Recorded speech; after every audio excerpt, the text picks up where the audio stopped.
Hey, everybody, welcome to another week of Crunching Your Growth. I'm happy to be here this week, and we've got a unique startup.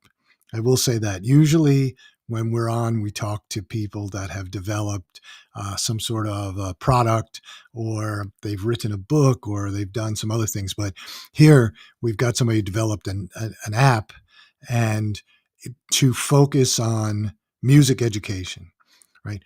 So essentially, the Duolingo of music education. Everybody knows what Duolingo is for languages, but we've got Patrick Boylan, who's the co-founder of MuseFlow, and he's going to talk about his inspiring journey from traditional piano lessons to more of a self-directed learning.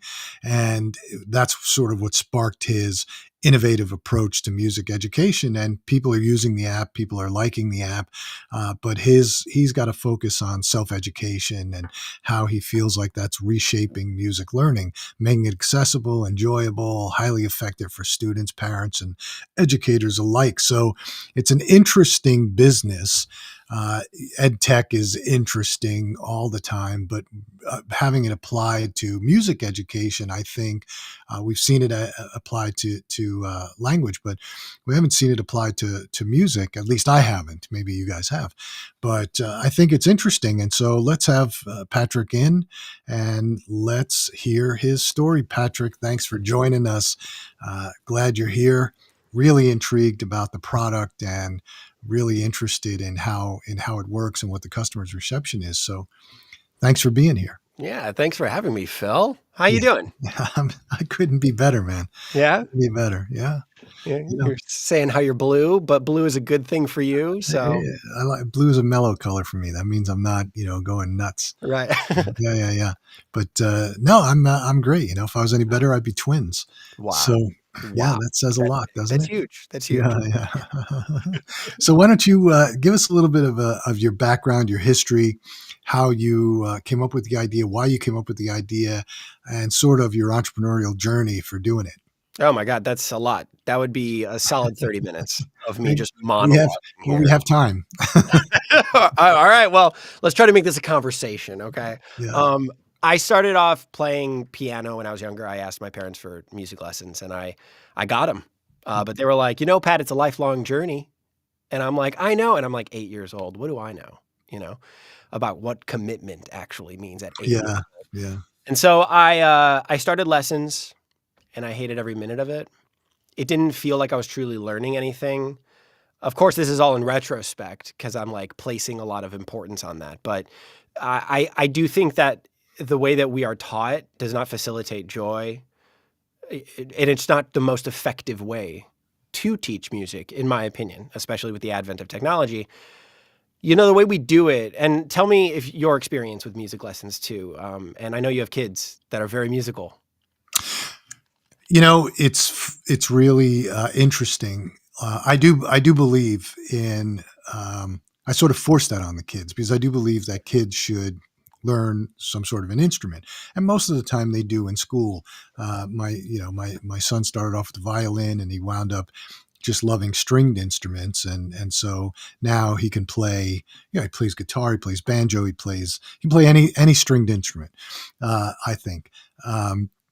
And one my daughter, she started out playing the cello in school, but she really took to the piano, and then we got a piano, and then they all started learning the piano because once I think they learn one thing, they sort of teach each other. We Mm. have one daughter who learned to play the drums. She liked the drums, and then we have everybody else can learn how to play guitar and things like that. But it's funny how everybody learns a little bit differently. So, Mhm. um, some people took, one of my kids took very traditional lessons. You go with the instructor, you learn guitar, and well, actually two of them, but and they started when they were like 5 or 6, Mhm. and they got to a point after about 3 years where they stagnated, and they Yeah. felt like they could do it better on their own at that point. Like they had enough of a foundation that they could learn it on their own, and they just started experimenting with things and then learning different scales and And then once they did that, then they can start hearing it and then they could play it. And so they're all sort of like that, but they all learned a little bit different. Lucas, my son, he learned violin pretty quickly, learned how to read music, but then just taught him.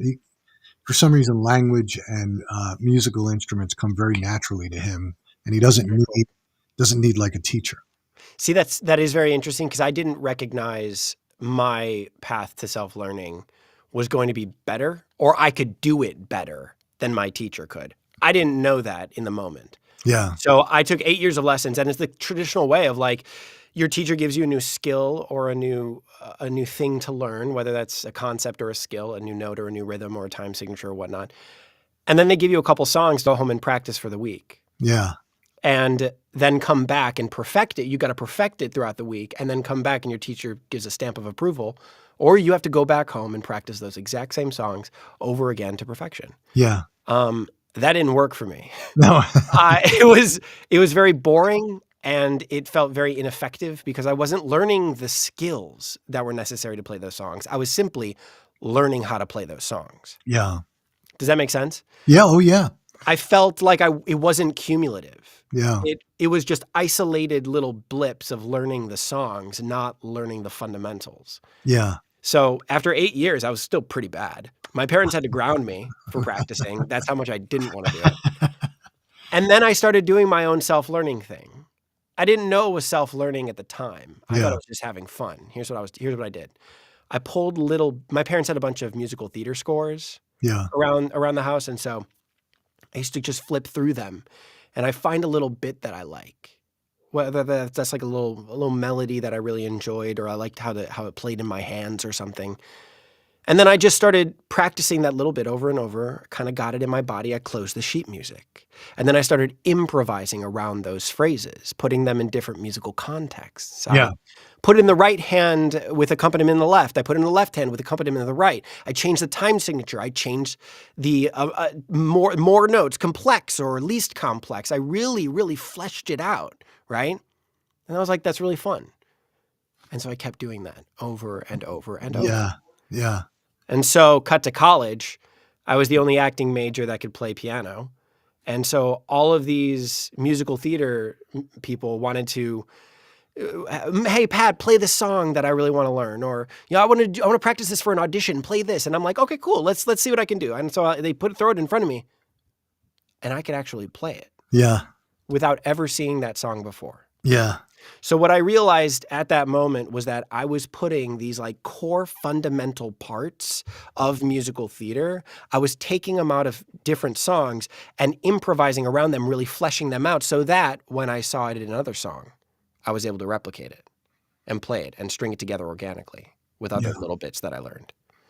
So that was kind of a revelation at that moment. Yeah, I think that's sort of when I watched my children.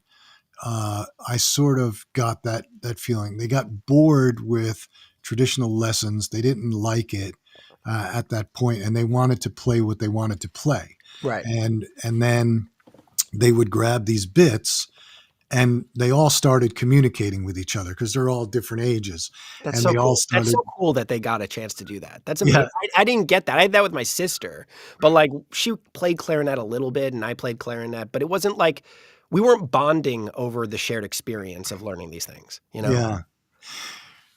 Well, my second oldest, my oldest learned to she started playing the drums and piano, and then once she learned that, she was more taken with the drums. And my second oldest was a guitar player from 5 years old, and everybody used to go to her and say, I want to play Here Comes the Sun, right?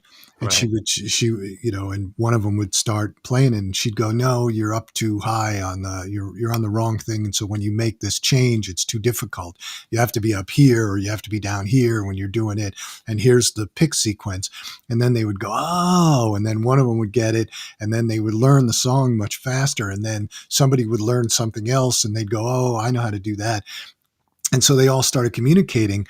And when it came to the drums, it was more about the rudiments. Mhm. And once you learn sort of the rudiments, the rest comes down to time and feel. If you Yeah. have the time and feel to do the fills and to do that, because once you learn how to basically keep a beat, right? And you understand what the different sounds are that are coming out of your various toms and bass drums, then you can do fills.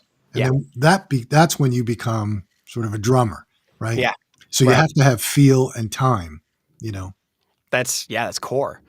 So I wonder why we kind of don't teach that way. That's sort of like learn the rudiments and then apply it to song, right? Apply it to an actual piece of music. That was kind of the question that I had when I moved out to LA and I was doing the acting thing for a while and that didn't really pan out. And then my wife was like, why don't you go play piano?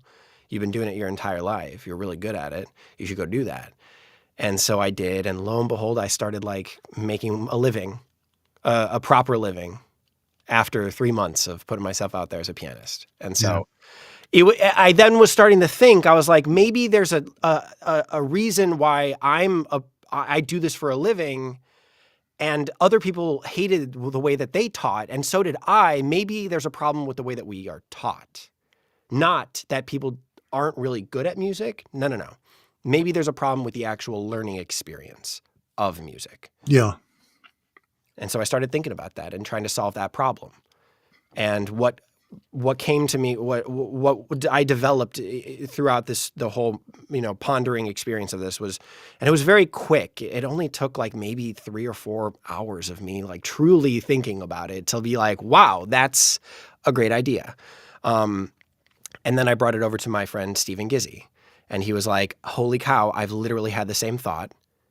And he showed me all of his notes, and we kind of combined ideas. And in the end, we birthed MuseFlow.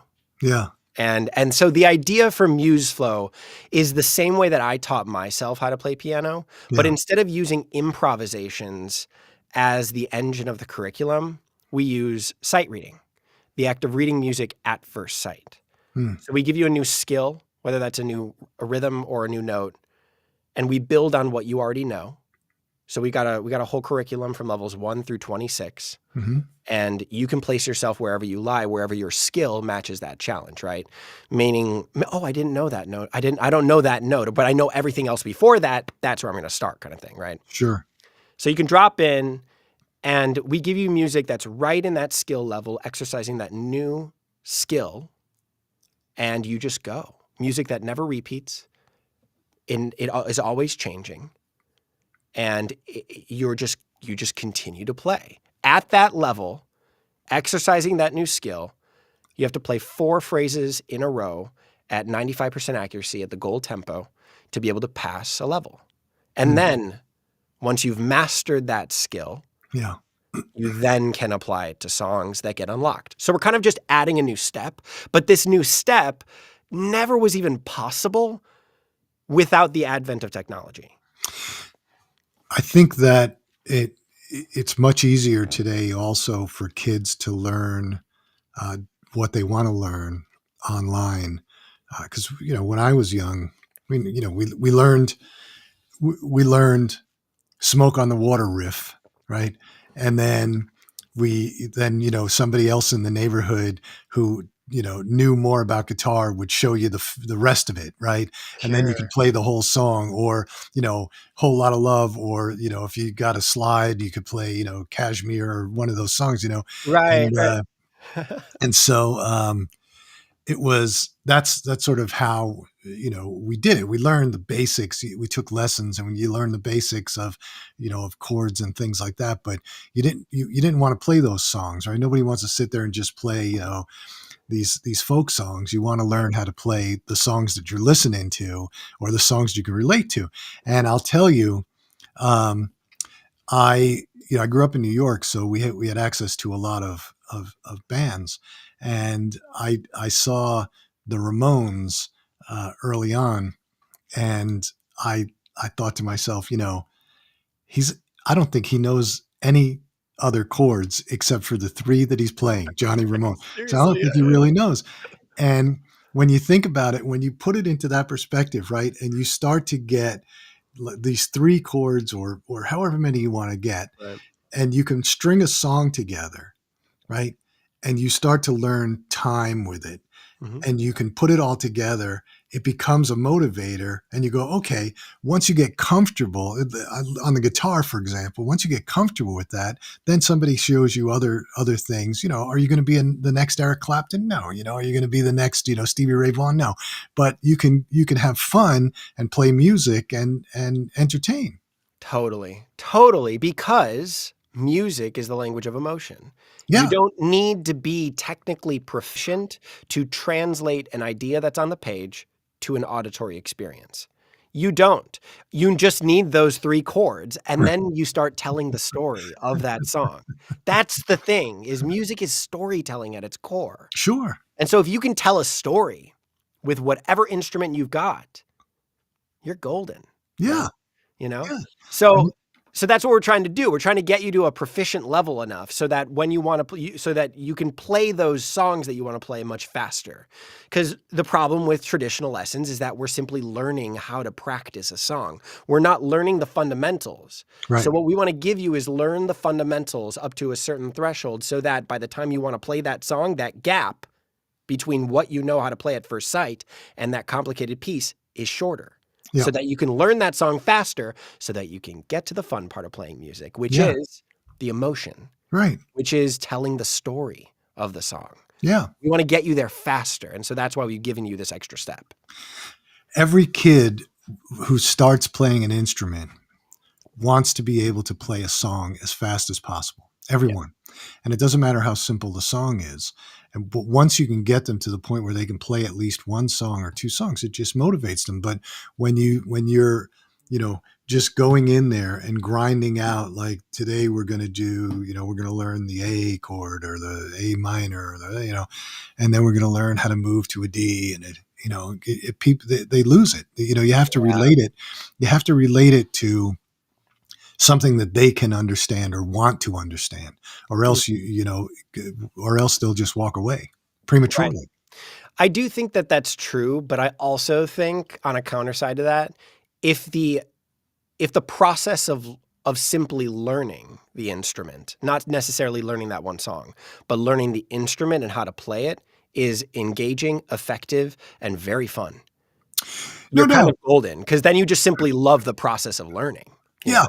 no doubt. But what my point is that once you can get them to that first song, then they start to fall in love. They go, "Oh, this is what I can do with this instrument." Sure, If fair. Yeah. if I'm Alright. not saying that they just get stuck wanting to play songs, but then they get interested in the instrument. It's that year where they're going through this traditional learning, where they're learning these songs that to strum and to do different things, which is great. But they want to get to a point where they can play something that they can sit in at home and play over and over again. But that process teaches them sort of how to move their hands, or if you're learning to drum, how to move, and then you go, something clicks, right? Because suddenly you hear something in what you just did and you go, oh, I can relate that to you know John Bonham doing whatever he did it, but he just did it faster and with more roll, Cool. right? Right. Alright, of course. So then you get into it, and then you're like, I want to learn more, I want to learn more, I want to learn more. Definitely, definitely. And also, like, look, if you sound good faster, everybody wants that, Oh you know? yeah. 'Cause, like, I was squeaking. Oh, I was, like, so bad at the clarinet, and then I got a really good instrument. I got a $2,500, clarinet wood, and it made me sound so Yeah. much better. Yeah, yeah. And I think there's something to that, you know? If you're squeaking all around, if you're, like, sounding like a goose, you're Yeah. not gonna wanna play. But if Right. you sound good, then Yeah. you're gonna want it's gonna inspire you to wanna play Sure. more. So my opinion on that is always go with a solid moderate to high quality instrument. If you want, just go for a small one, go for a cheaper one right off the bat, but you're gonna quickly run up against what that instrument can do, and you're gonna plateau at that moment because then you're fighting against the instrument. So, Yeah. always go for a top-notch instrument so that it can inspire you to Yeah. continue to play. Yeah. No, I would agree with that. The only one that we really had a debate about, my wife and I, was drums, because you're like, Sure. but I said, no, we can get these. digital drums. They've got skins, but you don't hear them. They sound like pads, but with the headphones on, or they can hook it up to an amp, or you put the headphones on and they can at least practice and hear themselves, Totally. Yeah. and then just go wild. So, and then, but we have a decent basement, so it was good that everybody could get down there and just do whatever they wanted to when they were young. That's great. Oh, Yeah, that's helpful.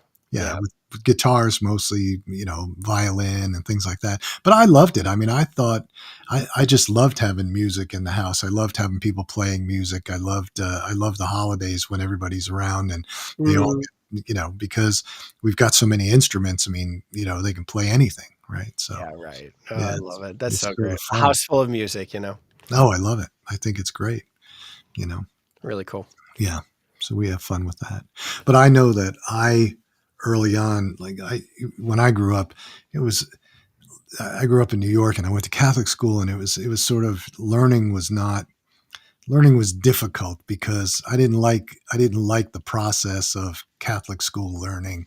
I Sure. didn't like, we took guitar lessons, but it was just boring because you got somebody who's teaching you. They wanted to teach you like classical guitar, and you're like, Mhm. no, you know but then when you sort of learn these little pieces, and then your friend's brother's in a band because he's 18 and you're 12, and it's like, I learned how to do this. He's like, no, you're playing Smoke on the Water wrong. You're doing, you got to go here, and then this is what you do with it. Then you're like, oh dude.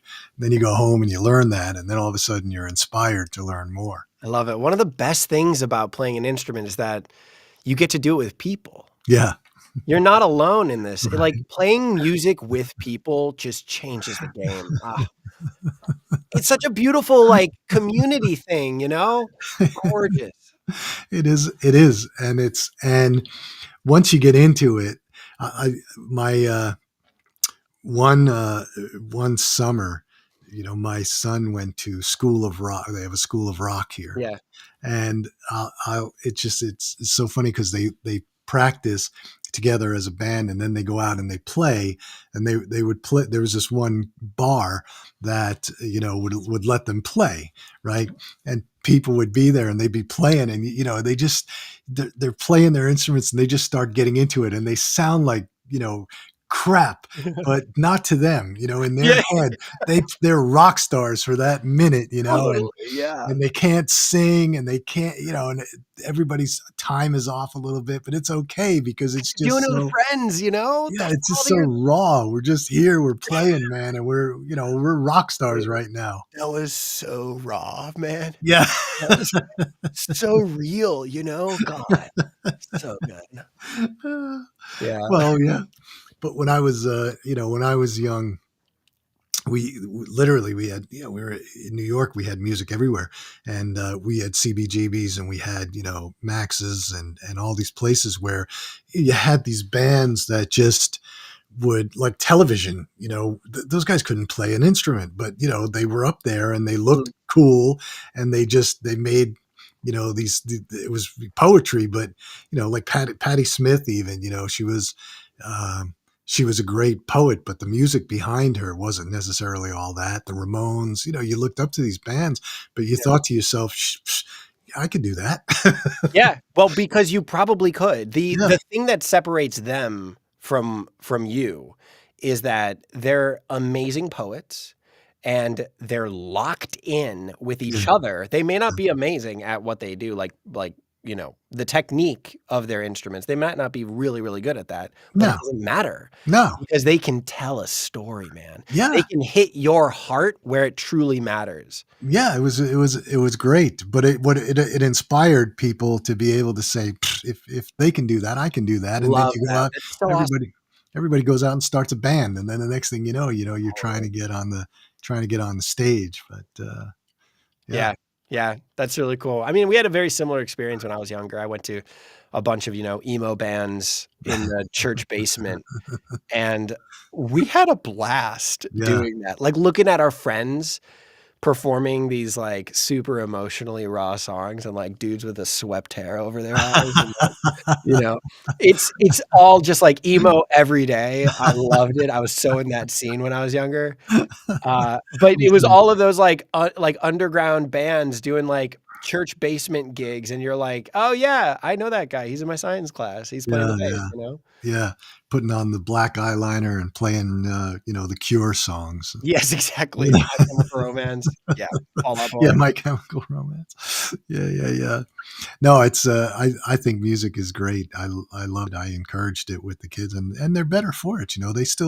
They all still play. We have tons of instruments around the house. Everybody goes and picks it up, and they've taught other people how to play, and helped out other kids when they were learning. But yeah, it's I think it's a, and I think that there's a correlation between the ability to play music and mathematics and language learning, because all of them are, pick up languages very easily, and which came after music. And I guess because it's all still a pattern, and then math, they're all really good at math.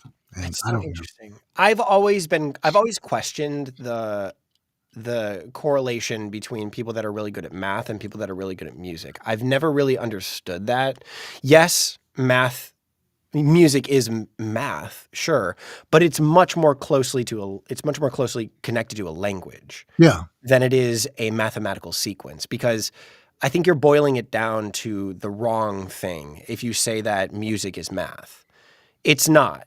It is it has grammar, it has syntax, it has punctuation, it has vocabulary. yeah, It is so much more closely related to a language than it is to a mathematical equation, because you're taking the emotion, you're stripping the emotion out of music if you're just saying it's raw math. yeah, yeah, I've always been curious about that because I'm not like the best at math myself. I'm really good at applied math, I'm really good at physics, but I'm not good at just general algebra, geometry, trigonometry.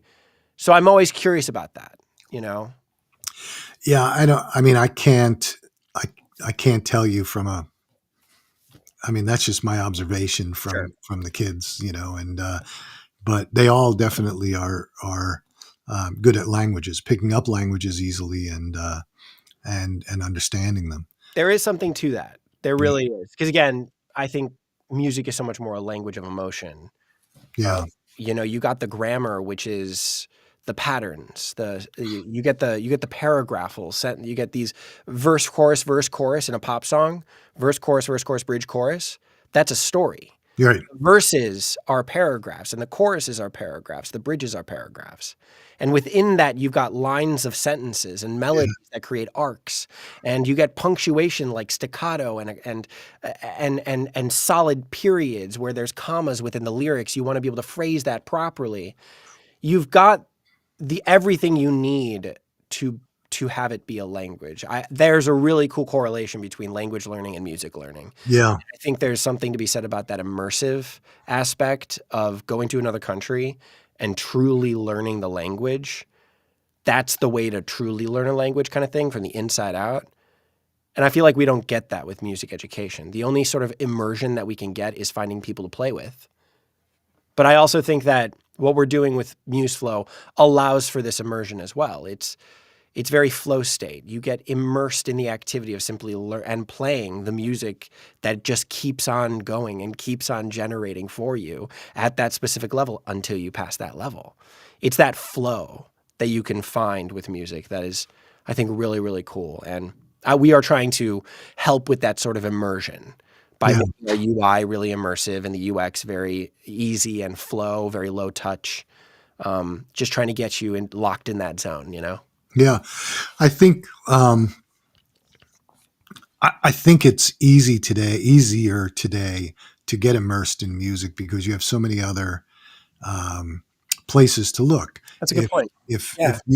if you want to learn something, you can find a YouTube video on it. You can find somebody who's going to show you exactly how, because I think, and again, I keep going back to Smoke on the Water, but it was the first, it's the first song that a kid learns when he plays guitar, because he learns a dan, dan, dan. But then you watch Richie Blackmore actually did a thing saying everybody's wrong. It's up here on the neck, and you don't go down the neck, you go here. And I forget what the chords are, but I haven't played it in a long time, but he showed how he does it. And then because it's easier for him to then go and do his, do his fills. So there's I actually a video on it. It's pretty cool. I love that he came out to be like, y'all are playing it wrong. And he Well, what chose he's what. yeah, well, he's saying even guys like Jeff Beck and those guys, when they tried to play it, they play it wrong. And then he explained, which I thought was really funny, was that he said it's Beethoven's Ninth Symphony. He said Stop just it. Really? just backwards. He said, yeah, Just backwards? you go Brilliant. and watch. Brilliant. There's a go in I'm gonna look this when you up right get a now. chance on YouTube. Go and find Richie Blackmore explaining "Smoke on the Water" riff. There it is. Yeah. Okay, cool. I'm totally gonna look at this. Yeah, That's awesome. and and he explains the whole thing and where he got it from, because he said it's Beethoven's bum bum bum bum, so it's bum bum bum, and he said that's I stole it from that. He said so I actually owe Beethoven some royalties. Yeah. He said, and Thankfully, Beethoven is in public domain, so right. he's good. Yeah. So, but today I think it's easy. So my wife and I have been learning Italian. I spoke Italian when I was young because I grew up in an Italian household, but I haven't used it in 30 years, 35 years. And so we started taking Italian lessons with a woman online. We do it on Saturday morning. She's in Italy, but this whole immersion thing, she was talking to me about doing stuff. So what I do is, when I start working in the morning, for like the first half hour when I'm just doing busy work, or the first hour when I'm just, answering emails and this and that, I put on QVC Italy, because I understand what they're talking about, because they're selling products, right? Right. And so I just listen to it in the background, and then I can hear, what's happening, and I can understand it. And then because it is focused on products and it's focused on selling. And so then the other thing I do is, there's this other site on YouTube called uh, Italia. I can't remember what the name of it is. Anyway, but they go around and they study food in Italy, and they talk to all these chefs about the origins of these dishes. And again, I love food. I love to eat. So to me, those two things, I can understand them when they're talking. And so I think it's easier today. My point with the whole thing is, I think it's easier today to immerse yourself, because if you want to immerse yourself in music, you can find somebody on a channel somewhere on YouTube who's going to break down a song for you, right? Totally. Whatever song you want to hear, I guarantee you there's somebody with a YouTube video who's going to break it down, and you go, oh, now I understand the chord pattern. I understand the chord change, right? And Hmm. then once you sort of get those things, right, it enables you to continue to learn on your own after you've sort of learned the fundamentals of the instrument and gotten the basic rudiments down. Then you can sort of build on it on your own. Totally. One of our main goals with MuseFlow is to democratize music education, Yeah. make it a lot more accessible and a lot more fun for people. Yeah. I think Duolingo did a really great job with that for language learning. They Sure. really broke it down and made it very flow, and the immediate application of the concept that you're learning, sort of thing, the just-in-time learning is what it's called. They Sure. really use that and to their advantage, and they've democratized language learning for all intents and purposes, in my opinion. So, Yeah. really cool stuff. Yeah. And I think, we have like I said, we have an Italian instructor, and I thought that she did a really good job, because I was dreading it, going, we're going to wind up having to listen to, conjugation of verbs and learn the pronouns and this and that, when I just want to start to learn how to, write a sentence. And we did a lot of that foundational work for probably 3 or 4 months. But then she said, she sent us this thing saying, all you need is a subject, a verb, and an object. That's how you structure a sentence. And you have all these words. So go and put it together. And what that did was, we learned how to conjugate verbs in the first person singular in Italian, right? Sure, great. And then, but then you're limited, right? Because now you want to structure a sentence, and you want to say, instead of saying, I eat today, or you want to say, my friends and I ate yesterday. Well, Yeah, that's a different thing. But then you say, okay, well, let me go look up how to conjugate that. And now I'm learning on my own how to build these sentences, there you right? go. And then, you learn the structure, and then it progressed us. I thought it really jump started us, my wife and I, for a while, because we could actually start communicating in Italian when we were home I together. love that. Oh, that's great. See, talk about immersion right there. Yeah, and so, I put up Post-it notes all over the house for what things were called. Nice. Table, a couch, this room, the dining room, the living room, so I put up all these plates. So I had all these Post-it notes around the house. That's And great. my wife and I were talking in Italian, but because you hit these obstacles where we're learning, but again, when it comes to verbs, right? We were learning in the, first person singular present tense. Now you want to learn past tense, future tense, right? Right. And you can learn that on your own and you go, oh, now I see the pattern, right? Now Yeah. I see the pattern. I saw the pattern here with first person singular present tense. Now I see the pattern. And I Cool. think you can do the same thing with music, because I saw my kids do that, where they learned the basic fundamentals, but then they started saying to themselves, well, I want to learn this and I know this. So I'm pretty sure if I find something or somebody to show me this, then it will be clear to me. Mm-hmm. Yeah. Yeah. It's all about those patterns, and it's recognizing. It's recognizing. Oh yeah, I know how to play that. Oh Yeah. yeah, I know how to say that. Yeah. It's the same thing, you know. Yeah. It's the same thing. So Yeah. cool. Yeah, it is cool. So and then once you get comfortable with doing it, then I think um, part of learning an instrument is to be able to be comfortable with making mistakes Mm, and not think you have to be perfect, right? 100%. And I think a lot of kids don't want you to hear them play because they're afraid to make the mistake and they don't want to sound bad. And I think that, again, I'm more of a punk rocker mentality. Go with it. Right. And You I'm more of just a jazz mentality. yeah, It doesn't matter what you play as long as you can translate the emotion of the piece to the yeah, audience. exactly. I was the exact same way. I was like, look, whenever I play in my piano bar, I am making hundreds of mistakes a night. Yeah, It's not about whether I'm doing it perfectly.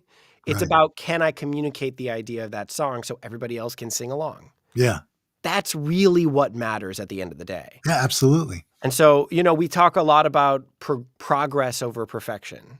Right. Let the errors just roll off your shoulder. As long as you're having a good time and learning and growing, that's all that matters. Just keep on going. Just keep Yeah. on going.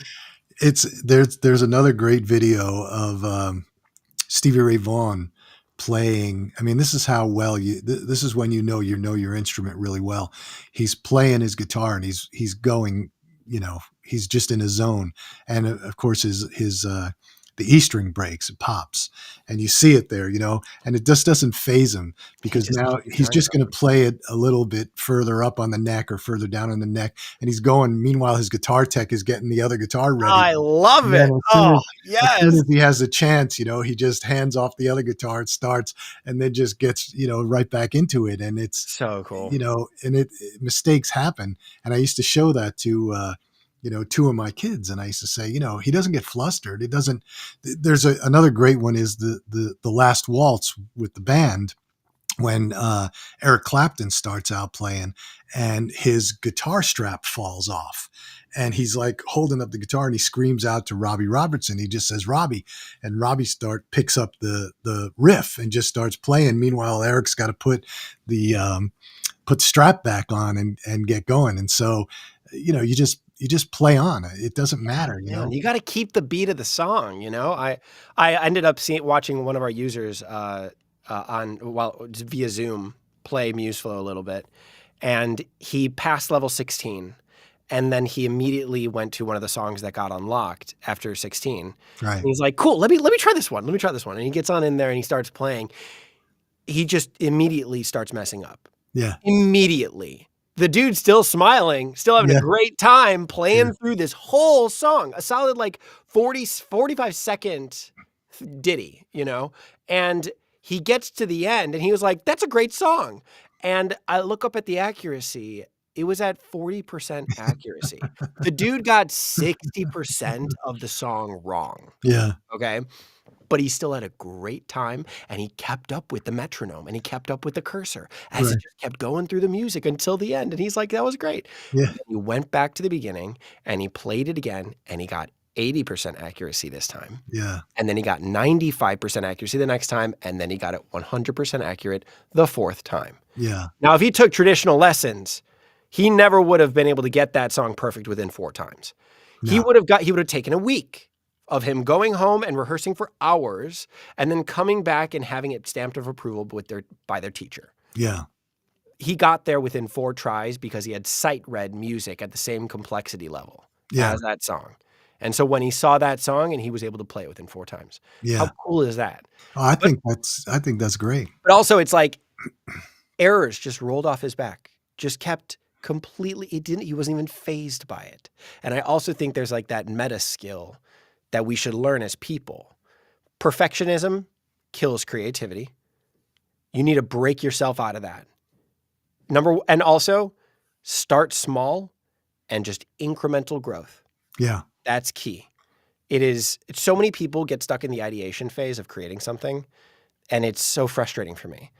They start thinking about an idea and then they grow the idea bigger and bigger and bigger and bigger. And by the time it's the whole thing, they're too afraid to start because they don't want to get it wrong. Right. You got to start small and you just got to go, just roll with it. Don't care about the perfect idea. That'll come later. Start small. Well, that's in a nutshell is, how we coach entrepreneurship, because I love that. That's too great. many times entrepreneurs try to perfect their product. And I always say, you go out with your minimum viable product. MVP, baby. Go out there and you see what happens. Because before you do anything, you have to find out if you have a market for your product. You have to find out if somebody's going to buy your product. And I'll tell you a quick story. I was coaching this company. They were a startup in the personal care division, and they said, we're going to get this company in New York, a big name company in New York, to do our branding, and then they're going to do our logo design and our brand book, and it was going to cost $200,000. And I said, you've got to be kidding me. I said, you don't even have a product yet. Where are you going to get the money? Somebody's going to invest in that? You have Well, an idea. They had the money. Somebody had a little bit of money. That's good. And I said, but why put it there? That's what I said. I said, why are you going to waste this? I said, it's just going to be a waste. I said, because what's going to happen is your product is not market ready yet. Mm-hmm. So you're going to take your product to the market. I said, and everything that you just spent $250,000 on is going to change, because your logo is going to change, your marketing is going to change, your design is going to change, everything's going to change because the customer is going to give you feedback. Mm-hmm. And well, no, I don't think so.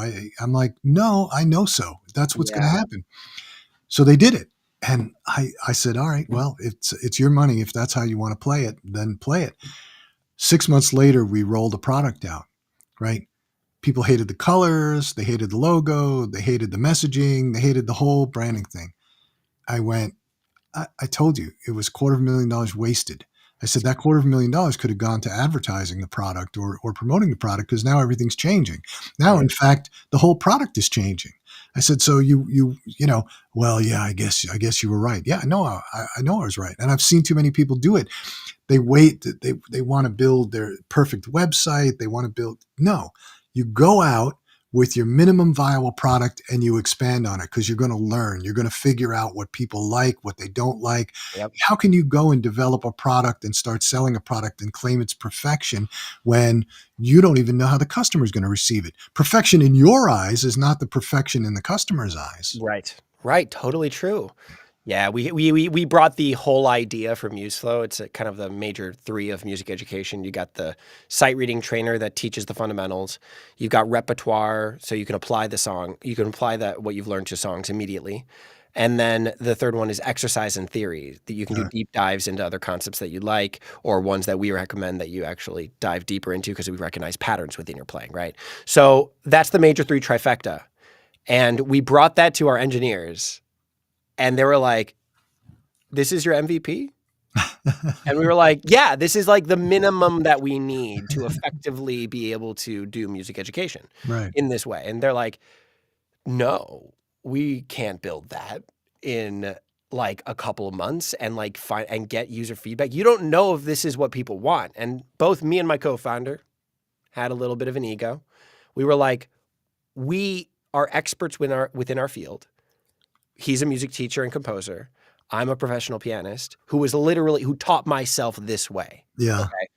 We were like, we're experts in this field. How do we not know what is supposed to be and what is better for the industry? And they're like, you got to have that feedback. Even if you think you have domain expertise, which we do, even though we probably know right, you got to get your minimum viable product that is the fundamental thing that's going to change the game for your Yeah. company or change the game. What are you bringing? What is your value prop to the market? Right. Just focus on that. And we were like, okay, cool. Well, then that is teaching the fundamentals through sight reading. Yeah. That's something nobody else does. And that is the core of what we bring to the market. And Yeah. they're like, great, we'll build that. And we started that. We put that out to market. We got feedback. And a lot of the feedback was like, this is really cool. But also there were and like, great, we want repertoire, great, so we built that. We want Unit 2, great, so we're building that. We want the exercise and theory sections, great, so we're building that. We're like, great, we got confirmation that our like whole vision was what the market needed. But the biggest thing that we learned was that what we could build fast Yeah. and robustly was limited in its accessibility. Right now, you have to have a laptop and a MIDI compatible keyboard to use MuseFlow on Google Chrome or Edge. That's the best we got for this MVP. So we realized that we had a lot of people signing up for the free trial, a lot of people signing up, maybe 1 or 2 conversions a month. So we talked with them, that section of why didn't you play? And they were like, oh, I don't have a MIDI keyboard. Oh, I signed up on mobile, but it's not compatible with mobile. Oh, you don't have a downloadable app. Right. Oh, I want to use it with my acoustic piano. My upright. We were like, okay, good to know. So it's accessibility is the issue. Compatibility with other devices is the issue. That's the main issue that we're focusing on right now because we got that feedback. Yeah. So important. So important to start that flywheel sooner rather than later so you know what to focus on. Because otherwise, our focus was going to be on building out the rest of the features. But we got that feedback from the user data from the user set, and they said, no, we need more compatibility. Done. That's a justification. So now we're off to the races. Yeah. Yeah, absolutely. You got to hear. You don't have a business if you don't have customers, and you don't have, Right. and you're not feeding the customers. I see too many times entrepreneurs want to build what they want, and you say, "Look, you have to go out and find who's going to buy your product before you do anything else. Just go out and find 10 people who are going to buy your product and see how much they would pay for it, what they want, what they like or don't like about what exists today, and that's how you build a business." But when you think that you're going to sit in your dorm room or in your house and build the perfect business model, then you're fooling yourself because you're not. And I mean, I've started businesses in physical stores and products and that were half baked, and we wound up fixing them and kept going and fixing them and kept going, and people don't leave. You explain it to them. You say it's beta test or whatever you want to call it. So yeah, that's how you have to do it. So important. It's that iterative process. It's the agile process that I'm such a fan of, especially when it comes to like SaaS apps. I think you need that flywheel. If you're literally selling a subscription to something, and there's supposed to be a major lifetime value here, like a long-term lifetime value. It's not just solving one problem; it's solving the problem for their entire life. You need to know that what you're building is solving that problem for them for the rest of their life. Sure. You can look at any company. I mean, people look at, and I hate this. It drives me up a wall when I hear this from entrepreneurs about. They'll always point to Apple because I'll say that they'll want to come out. We had one guy that we were, or one company that we were that I was coaching, and the guy had like 10 products, and I said, "You're not doing any of them well. Yeah. So why don't you just focus on this one? This has the biggest market potential. Hmm. You don't have enough money, you don't have enough skill to market 10 products. Well, Apple does it. Apple didn't start out with that. Apple started out Nope. with the Apple II. That was it. They started out selling this one product, and they did it for about 6 years until they developed another product. Right. They didn't have iPhones. They didn't have AirPods. They didn't have any of that stuff. That all came later after the 90s. I said, Hmm. so you're taking Apple today, not looking at Apple in 1976. Yeah, And right. you're Apple in 1976. Get this product right. Yeah. And, it's hard to get through to people until they actually hear it from a number of people. Mm. And because we can't demand, we can't, I can only give information and say, Right, this right. is how you do it, and let them stumble on themselves. And then they go, oh, yeah, maybe you were right. Yeah. Okay. Well, The you know, consultant demands that you do this. I'm yeah. like, that's so funny. You're right. Well, I always say all the time, I don't know what you're paying me for if you're not going to pay attention to what I'm telling you. Yeah, seriously though. Yeah. You hired me. You came to me and you said, I want your coaching. I want your Yeah. opinions. I mean, we have the agency part, right? Where we, you know, run advertising for people and we do their marketing and all that stuff. But then I have a coaching business and people come to me, they seek me out, they hire me, and you say, okay, here's the process. And they go, well, I don't want to do it that way. Well, then what What did you come to me for? what are you doing? Yeah, seriously. All right, fine. You heard my opinion, Yeah. you know? Yeah, I'm still getting my paycheck, I guess, Yeah, well, right? I say, okay, I guess you're for startups.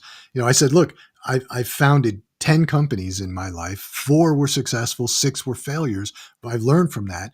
But I guess your no startups no more than my 10 failures and successes. I say, I don't understand what you sought me out for and why you're paying me. I've written 4 books on the subject. I talk about it. People come to me and they ask me questions, but you're saying, okay, I hear you, but I'm going to do it my way anyway. Yeah, And right. then they'll come back a couple of days later and go, maybe you're right. I go, Okay, great. okay, that's what we'll do then.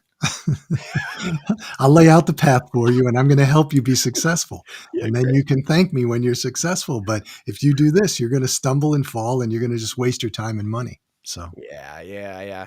Look, I'm a pianist, right? I don't know two halves about building a company. right. And so I'm doing the best I can, me and my co-founder. We've never built a company in our lives. This is the first one we've done, and it sounds like it's a struggle every day. I'm I have to learn, like, how do I move a customer from one subscription to another in Stripe because their billing page isn't working? I don't know how to do that. I have to find out how to do that, Yeah. you know? Well, It's a yeah. struggle every day, but I'm here for it and I'm Yeah. stoked. I'm having such a great time, and I think the biggest thing is that, like, my passion and Yeah. something that I'm contributing to the world is the driving force here. It's a revolution, Yeah. this idea, and So, so that's what's driving me, you know? yeah. Yeah, yeah, absolutely. Well, you just focus on the customer. That's how you build a business. So, how do people get in touch with you if they have questions, or how do people get in touch? They just go to museflow.ai. Is it museflow.ai? Yeah, MuseFlow.ai. You can email me. Go to the info@museflow.ai email or just my personal one. Find it. I'm not gonna. You have to do some digging for that one, but yeah. You can find me on Instagram. Just Google me. I'm everywhere. Yeah. Um, Museflow yeah. is on Instagram. Museflow on. Yeah, MuseFlow.ai on Instagram. I'm on LinkedIn. Yeah, like Okay. Google Patrick Boylan and you'll see my face.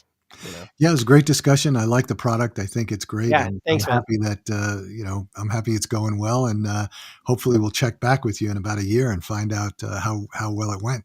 I appreciate it. It's great to talk with you, especially from somebody who has raised a bunch of self-learners. I think that's a very unique thing about you, Phil. Yeah, And that's a unique thing about your children is that they have understood to the best of their abilities that they learn differently, and they're trying to facilitate that as best as they can. yeah. And they seem like they're lifelong learners too. Oh, And yeah, they're great. it's that's just the you've done it sounds like you've done a great job because I think if anybody can instill the lifelong learning thing in their kids, they've succeeded. Yeah. Well, I give a lot of credit to my wife. She's much better at it than I am, but all right, man. It was a great conversation. I really appreciate it. And we'll see everybody next week. We've got always have some interesting entrepreneurs on, and we've never failed to disappoint. All right. Take care, and we'll see you next week.